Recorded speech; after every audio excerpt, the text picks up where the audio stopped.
So I see these big herons. You know what a heron is? A big bird. Mm-hmm. I see them in this pond down the street, and during these walks that I take, and they're very, very skittish. The moment I see them, usually, or if I start to take a picture, they're like, no, no, and they launch and they're out. And even to watch them fly is fantastic. I noticed something that today they were on the side of the, they were on my side of the pond, and I snuck up on one, so it just froze and kind of played dead.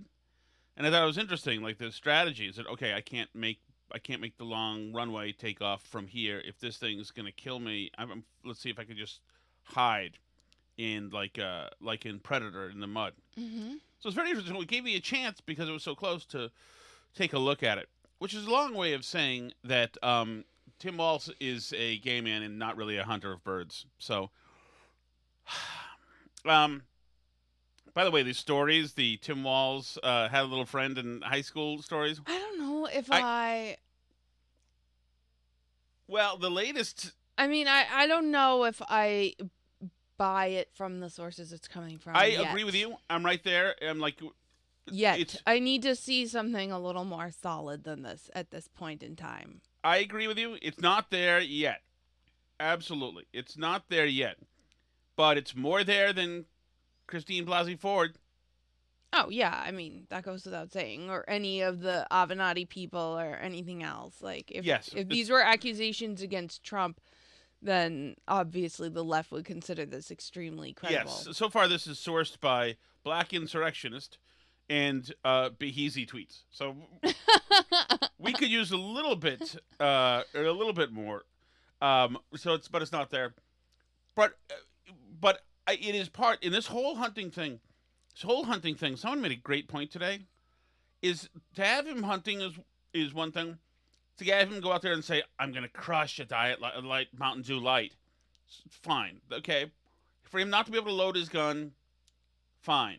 For the obvious photo op to have them marching towards the reporters, pretending to be looking around for grouse or whatever it was, okay, fine. But to take that finished product and say, "Yep, put it out there, get out there," that shows you that they are looking for answers. I can imagine with the different factions that are running her campaign right now, there is infighting. There are people saying, "Okay, fine, we'll try your thing," and then the next day it's like, "Oh yeah, you wanted him to go out with his shotgun. How does that feel today?" Okay, I can imagine right now because they're seeing something that's not good. I also think it's just remarkable that she is doing Bret Baier Wednesday. Yeah, that's a sign of serious desperation. And I could be wrong. This could be a really wonderful choice for her, and it's going to go really well, and she and Bret Baier are going to get along great, and this will expose her to the Fox News audience, which totally didn't realize how awesome she was. I have a feeling it's going to backfire. Because Bret Baier is a serious and good interviewer who will ask real questions and will not give them to her in advance. And, I mean, it's possible she could do really well, but she'll have to study. And she can't go to him like she can Trump into talking about crowd sizes or something. That's not what this is going to be. He's going to ask her real questions. And, like, she sucks at answering real questions. I was raised in a middle-class family has become a joke now. Well, right. We didn't get to that yesterday talking about how SNL did that. And this is, so far, they've been in the death spiral of they're hiding her. She has to do more interviews, so they put her out there. And every time they put her out there, her numbers get worse. So they're like, we have to put her out there with a new interview. Yes. And then it gets worse again. Well, yes. And all she has, in this time when she goes on her platitude stream of consciousness thing, they're just going to let the cameras roll. Right. And they're not going to, he's not going to throw her a lifeline. They're not going to edit this. And he's not going to. I mean, it is pre-recorded. It's not live. Well, that's fine. But you know that he's not going to move right along. Right. He's going to let her run out of stuff. He's going to do that. Now, he's an affable guy. And I think that's a problem. Is it her campaign? This tells me that they're terrible at this. Yeah. Why do it with Bret Baier? What you do? Because they think he seems nice. No, but that's wrong. That's terrible for her. But don't you think that's why? Yes, but if she had an IQ of a Colombian ground marmot, then that would be fine. She doesn't. She can't do anything. So what she should do, like, guess what Colombian ground marmots can do when you tackle them and start punching them, Alice? Fight back? Exactly. She should have gone in there with Hannity or Laura Ingraham and gotten the knife fight. At least that way she could just fight and not have to have policy questions answered and not have to have any depth of knowledge. Go in there and throw mudslinging. That's the thing to do. Like, even I thought Obama was excellent with O'Reilly because O'Reilly tried to O'Reilly him. And Obama said, okay, we'll do this. We'll do this knife fight. But Obama's smart. Yes, well, I know. Right. But at least she could I think she at least has that where she can diss somebody. Maybe not. She might just be able to. I think it's terrible. Now, the other reason I think that's terrible is it either portends bad for the campaign or the campaign knows that we're in condition critical here. It's that the Woodward book comes out tomorrow. Mm-hmm. So Woodward's going to be everywhere tomorrow. Everywhere. Yeah. And so they're going to let the fact that she has some kind of aneurysm on Wednesday stifle all of the juice of the Woodward book? Right. Like, who would do that? Mm-hmm. The media loves Bob Woodward. They love all his stuff. It's taken as total fact. Absolutely. This guy has the most amazing access to the most amazing quotes and the most amazing things in the world. Yeah, I mean, part of the reason why I think this is a really bad decision is because her campaign has shown no evidence yet that they've prepared her for any really obvious questions. Right. Even after they get asked those questions once, they don't subsequently come up with an answer for the next person with the stuff like, how are you different from Joe Biden? She has yet to come up, her campaign has yet to come up with a good answer for that, even though she got asked it once and completely screwed up the answer. She got asked it again the same day and didn't have anything new to add to it. So, Bret Baier is obviously going to ask that. He's going to say, you've been asked several times now how you're different from Joe Biden, and the answer is that you're not at all. So, like, can you clarify? He's really unpopular. The other thing that I think he's going to ask, because he runs in right-wing circles, and there's two explanations here. Either the mainstream press is maliciously not trying to ask Kamala Harris hard questions because they don't want to sabotage her because they really want her to win, which I think is part of it with some of these people. They're not trying to trip her up. You know what I mean? But I think there are also mainstream journalists who do actually want to ask good questions, but just because they're sort of not in the right circles, these questions wouldn't occur to them. For example, I think Bret Baier is going to ask a question that's obvious to anyone who has spent any time in any right-wing circles, which is, why were you not more transparent with the American people about the condition of President Biden? That's a great one. That's a question that is so obvious. And Scott Jennings talks about it, like, on TV, like, in the mainstream press. Other people talk about this. This is out there, but she hasn't, as far as you're aware, has she been asked this anywhere?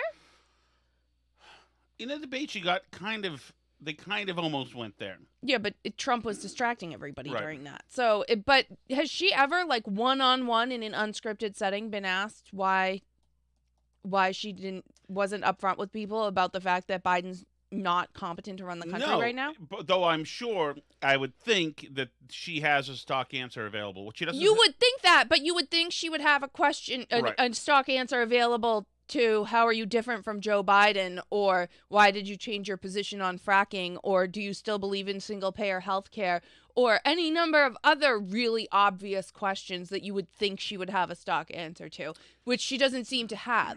So the problem is, I think, that Bret Baier is going to have more of those questions like that. And, it's certainly possible that she could sit down with some people and come up with some good answers to some of these questions that at least aren't total screw-ups. But I don't know that they're going to do that work before Wednesday. Do you? No. I mean, they could. They certainly could, and she could come off as more prepared and competent than she has in the previous interviews. It's possible. But she could, but he asked her. Roland Martin had her on over the weekend. I don't have this cut, and asked her why she wanted to be president.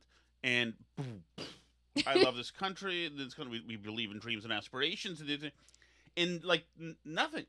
And like that is a question. That question has sunk presidential campaigns before. Right. And Trump has a very clear and a very well-known answer to that question, which is that he didn't want to do this. This campaigning for president has caused him no end of trouble, including getting shot at, including losing a ton of money in business deals, including becoming persona non grata with all the Hollywood people he was staying with and everything. It's caused him no end of problems running for president. He could leave it alone and not do this and sit at Mar-a-Lago having a good time, but he is doing it because he wants to make America great again, because what has happened to our country under first the Obama and then the Biden-Harris administrations has been so terrible and sad to watch that he has to come in because he's the one guy who can do something about it. Right? Like,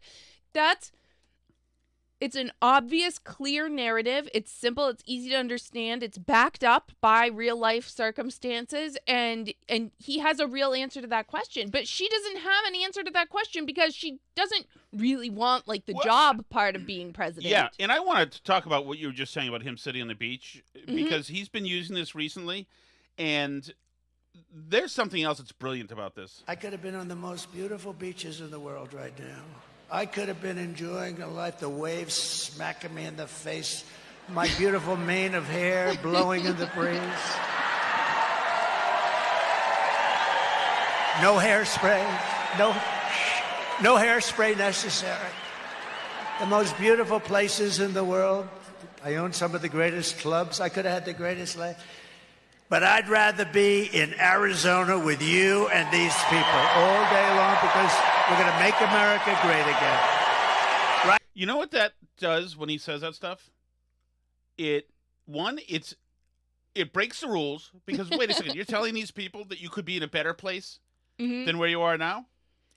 And also, when he's talking about his beautiful mane and stuff, it tells you he's in on the joke. Yeah. Do you think Kamala's in on the Kamala joke?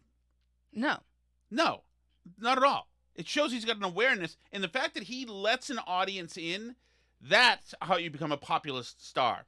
Right. You're giving somebody special access to you, and you're showing them a part of you that's obviously like a bizarre character attribute.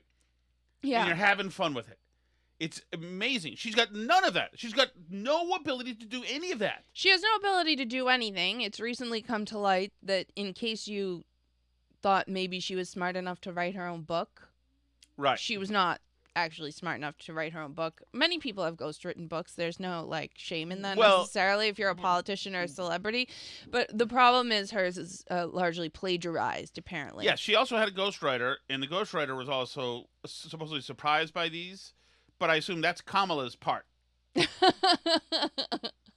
So anyway, it's Chris Rufo reported on this. First, he's done a bunch of anti-DEI work and stuff. We've talked about him on this show before. On this Columbus Day, great Italian American, of course. Right. But by the way, before you move on, he found this. No, I'm not. Yeah. He found these passages that are plagiarized from her book. The New York Times headline says, "Conservative activist seizes on passages from Harris book." Freaking fantastic. That's the headline from the New York Times. A report by Christopher Rufo says the Democratic presidential nominee copied 5 short passages for her 2009 book, Smart on Crime. A plagiarism expert says the lapses were not serious. That's great. Is that also Daniel Dale, or is that somebody else? Well, this is the New York Times. No, I know. The plagiarism expert, I'm wondering. Plagiarism expert. Can you imagine? Right. Yeah. But the New York Times has not exactly covered themselves in glory lately. The other thing that we didn't get a chance to talk about yesterday that I really wanted to... Well, before we go... Okay, go ahead. Before we go off of this... While Trump is doing that, crisscrossing the battleground states, talking about how his beautiful mane could be somewhere else, this is her new tack, is this. And here's the thing. It makes you wonder. Why does his staff want him to hide away? One must question, are they afraid that people will see that he is too weak and unstable to lead America? Is that what's going on? So there's a new affectation, okay? She's a tough biatch now, is the thing. Yeah, Now, it Trump's works- hiding. It works a lot better if Trump was hiding. Of course. Of course, he's And not hiding. It works even better if they're not the ones who always have been hiding until, as we predicted, things got desperate and they've had to show themselves. Well, it's like how they were all age experts who were all experts on how old people are just as great at everything and everybody's insane for questioning Biden's age. And then they immediately turned around the second Biden dropped out and they were all like, Trump's way too old to be president. Yes. You'll notice she said that too. Like, he's too old, he's too unstable, he's too weak. This, that. We need to know his cholesterol. Yeah. So then, did you see this one? They're like in projection land now. So did you see the Harry Sisson video that I sent? I yes, just I did. resent it to us again. This is where the online like blue wave activists are on this. But by the way, trying to use psychological, techniques of manipulation to get men now. Harry Sisson knows to compel men to do the right thing. You know, there are a lot of cowardly men out there who are supporting Donald Trump and think it's manly to do so. I don't know about you folks, but when I was growing up, all of the men around me told me to respect women, treat them with the dignity that they deserve, don't bully women, don't insult women. Donald Trump has done every single one of those things. He's bullied women, insulted them for their age, weight, appearance, things of that nature. He was found liable in court by a jury of his peers for assaulting a woman. And of course, to this day, he brags about taking reproductive rights away from women. So if you're a man and you're supporting this guy, what's wrong with you? Get it together. If you are willing to overlook Donald Trump thinking that your wife, your daughter, your sister, your mother are just pieces of meat and that he doesn't care about them, then I'm sorry. You're a coward. Now take your Monster Energy drinks, your lifted truck, and get the hell out. Well, that's sure to get the men to vote. You know what? Tell the men about the reproductive rights. That'll get them right there voting for Kamala. Well, and also, Bully women, don't insult women. Donald Trump has done everything.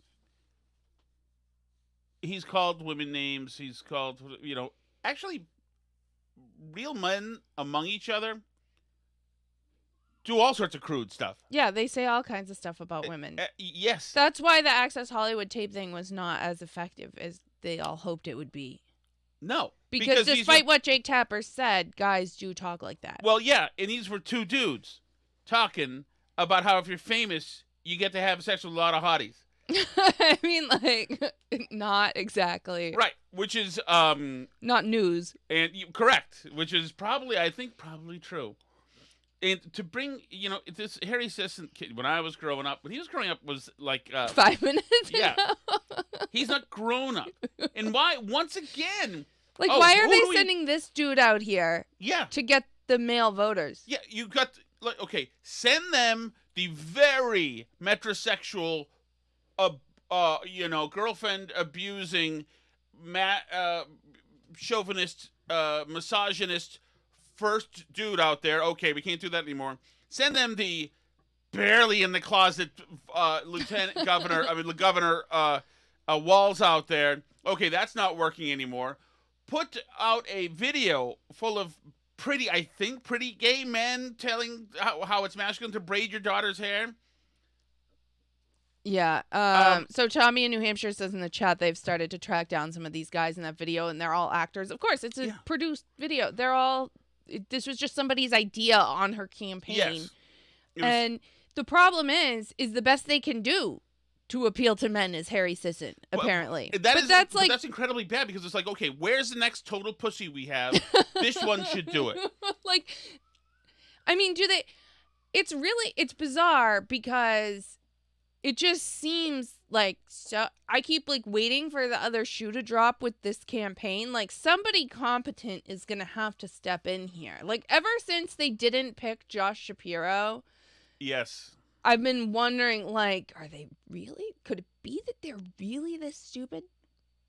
whoever's running this campaign, that Kamala and the people around her are this dumb and this bad at this. I mean, I thought they were going to be bad at this because her 2019 campaign was quite bad. But, like, it seems too good to be true. Well, and how about this, Alice? And you made a great point earlier about, like, okay, like, whatever we had to do to not pick a Jew, there we go. Well, yeah, like, I tweeted that out, too. Like, because I was struck by the poll numbers that are coming out, that now 2 polls today had Trump up in Pennsylvania. So some of this is just noise, and these were a little bit more right-wing leaning polls, but both polls have shifted multiple points toward Trump compared to the exact same poll a couple of weeks ago. And that's, like, not good. If they could have made a choice that would have stopped some of the bleeding in Pennsylvania is, like, absolutely the state that they most have to win. Like, there's other ways for them to get to 270 electoral votes, but that sure is the easiest one.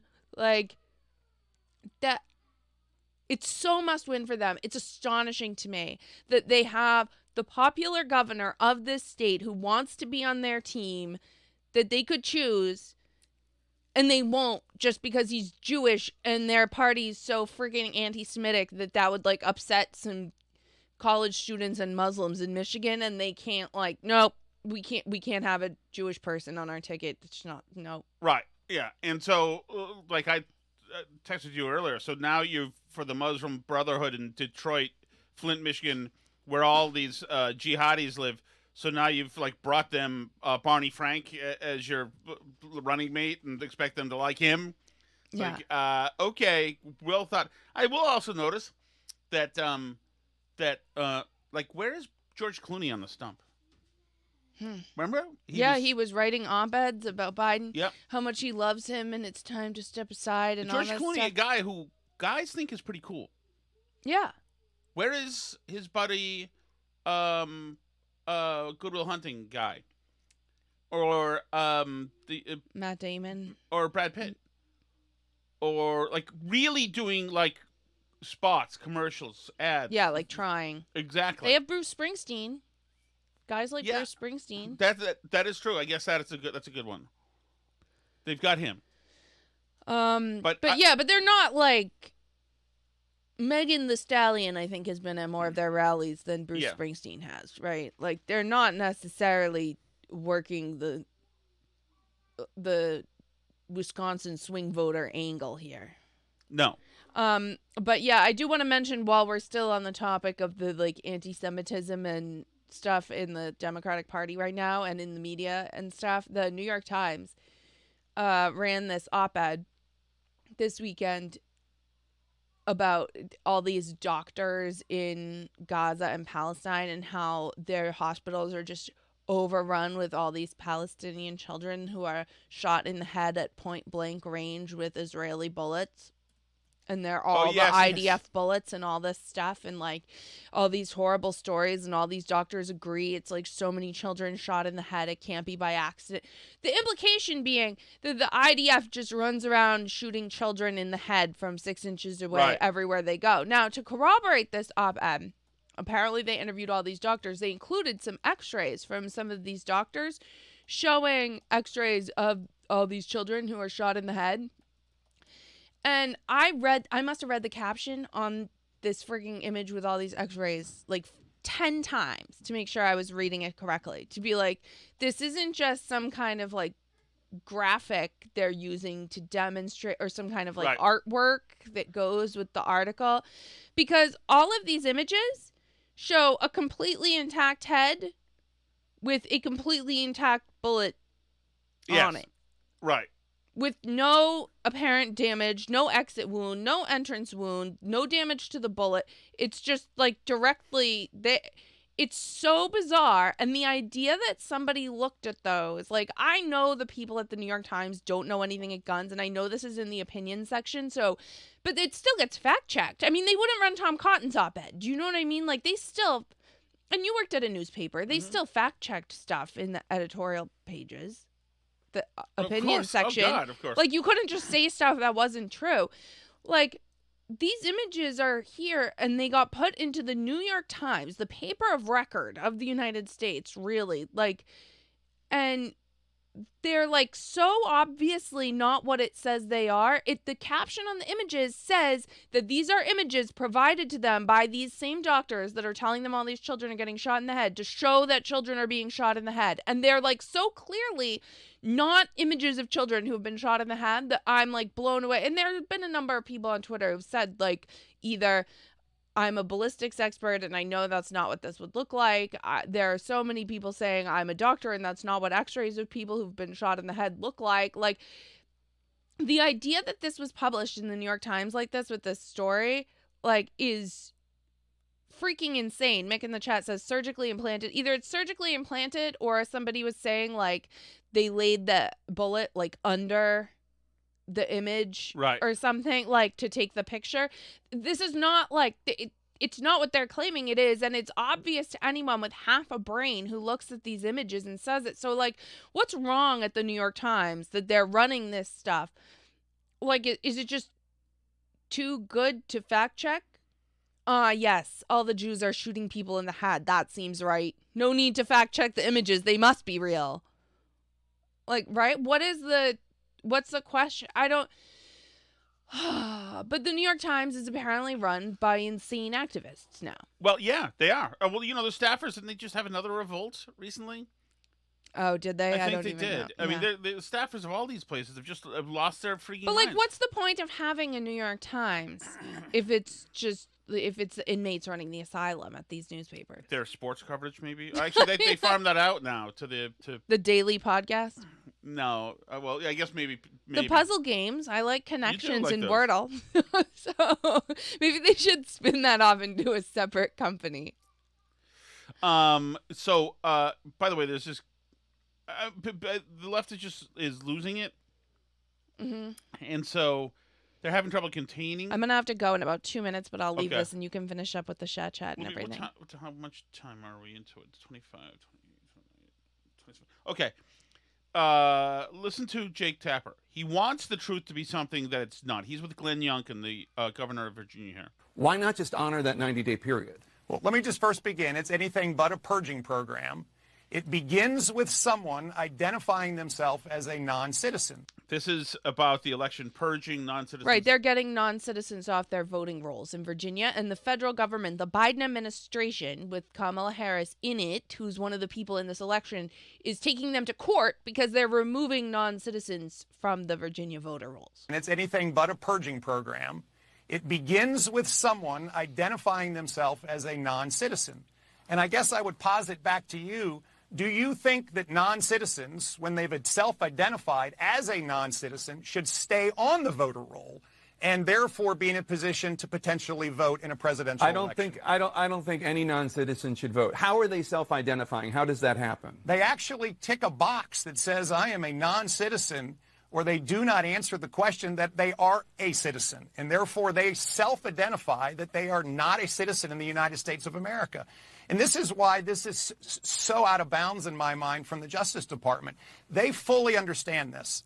They understand the process starts with a person self-identifying as a non-citizen, and then there is a match with that person's name on the voter rolls, and they are given not just one, but up to 3 times in order to try to cure it. And this is why I find this to be a very, very unreal moment that is stunning, that they filed this suit 25 days before a presidential election, when in fact this has been going on in accordance with our Constitution, the federal Constitution, and state law since 2006. Amazing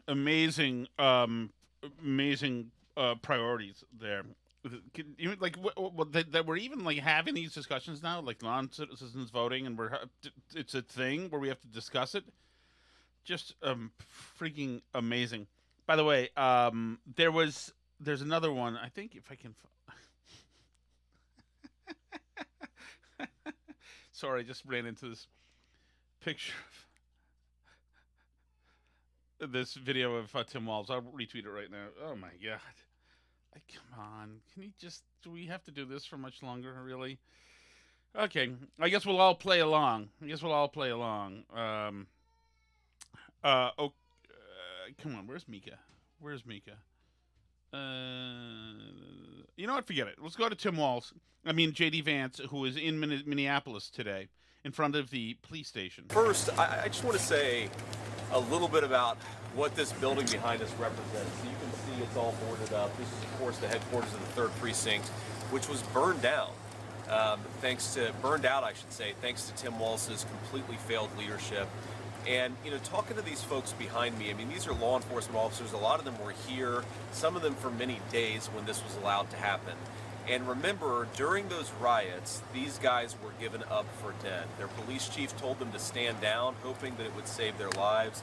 A couple of them just told me just now their fear that they would be killed by the violent mob that was attacking this precinct.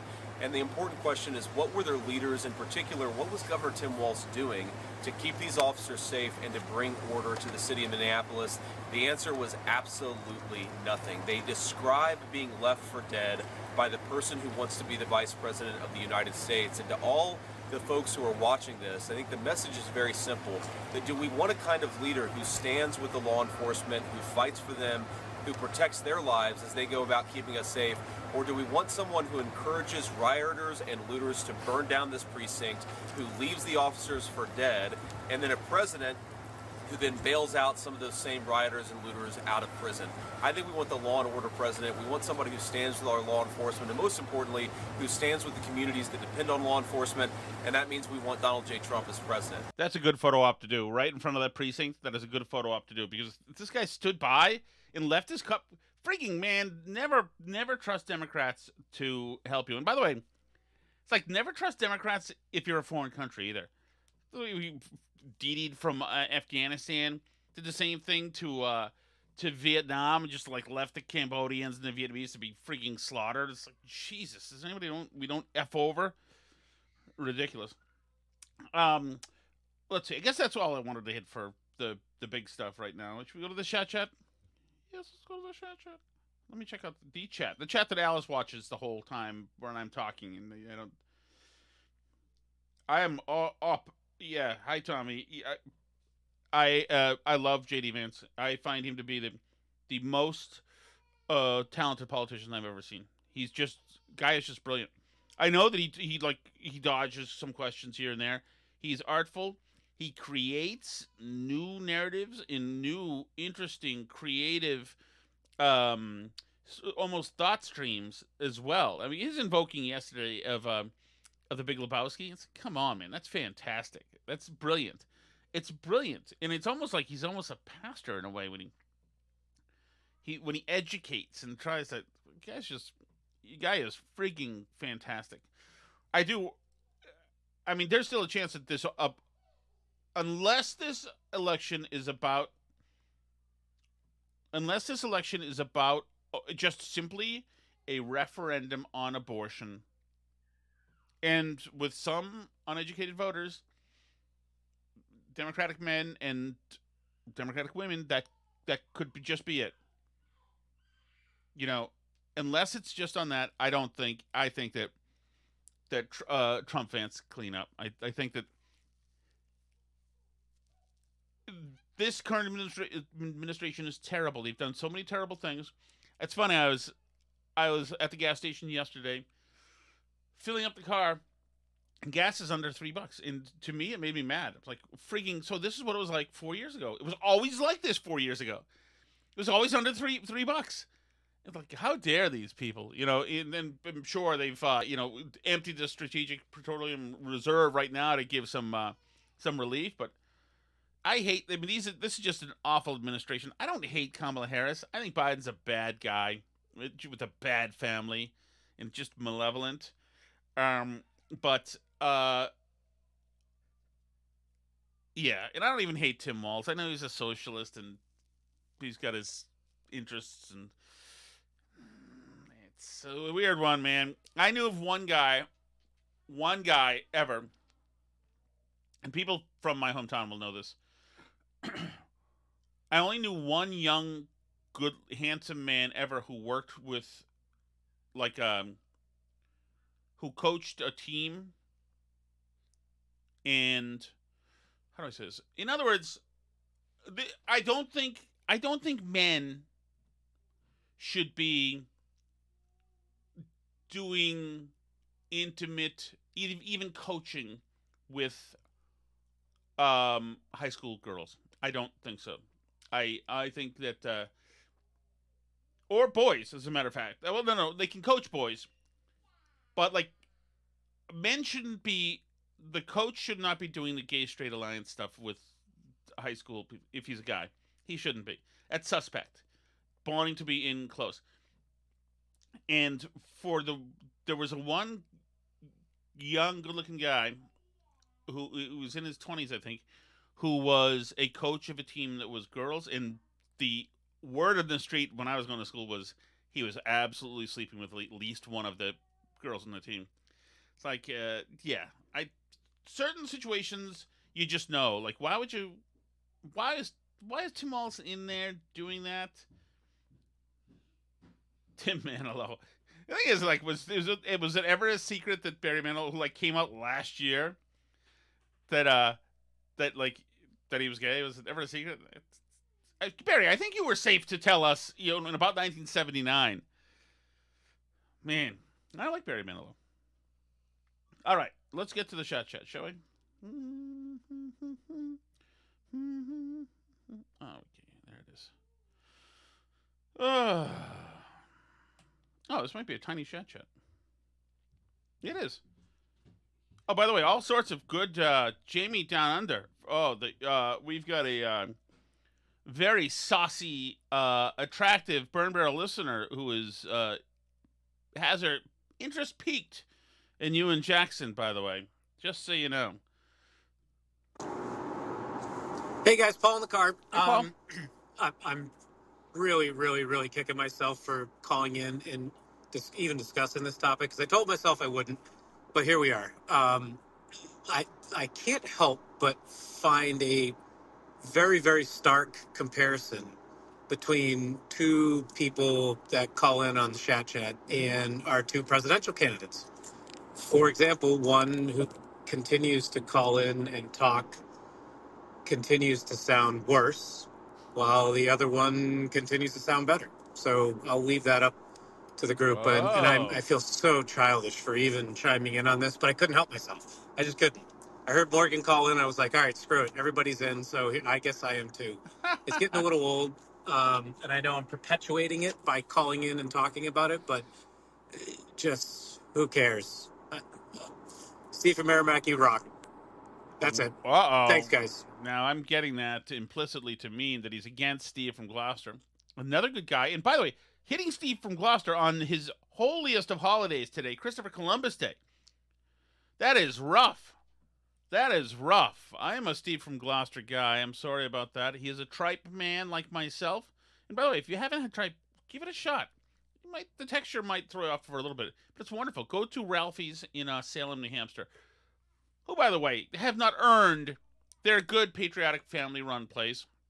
Although I do reach out to them, and I have been blown off several times. So let them know that I've been blown off, but I still gave them love regardless. But there you go. On the high holy holiday for my Italian friends, who I love. I love Italians. Italians like me. The men like me. They've always been great to me. The women have always found me to be too milquetoast to date, but they've always been great to me as well. So, obrigado. No, obrigado's not Italian. What's, arrivederci? Ciao bella? I'm not even sure. Oh, yeah. Hey, by the way, Alice would be thrilled if you, you're all Patreon people listening on right now, but if you, did the other stuff. Follow the All You Can Eat podcast, so she really likes that one too. That would make her very happy. She's not in the room right now because she had to go grab her daughter. But all those things, please, the 5-star thing and whatever. If you have time, I know it's a pain in the ass. I don't really do it. I think I just did it for the Aussie Minifan podcast. So for Menners, I just did a 5-star thing in a comment as well. I'll try to be better too because I have to pay it forward. I mean, I am now an EBT card holder, so I have certain privileges. I'll buy you guys cheese if you sign another Patreon person up. By the way, there's no time at all. I love Greg Poehler. I love Greg Poehler, man. I felt like I've known him forever. He is the epitome of a Winchester kid from the 80s. But the smart kid in all the smart classes. Love him. By the way, thanks, Mick. I'm for. There's a Polar Montante debate. Montante, I hope he comes to me for debate prep. For frig's sake, don't lose this one. You know what Polar's going to say. Remember, he is in his own silo. Everybody he talks to sound exactly like him. Montante, let's go.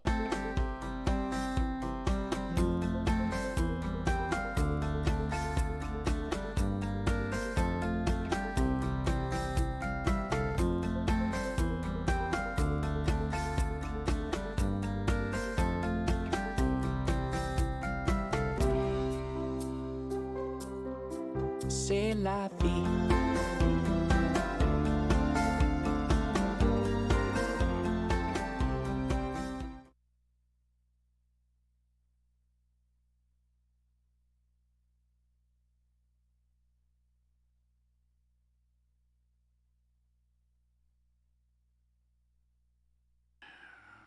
Five, four, three.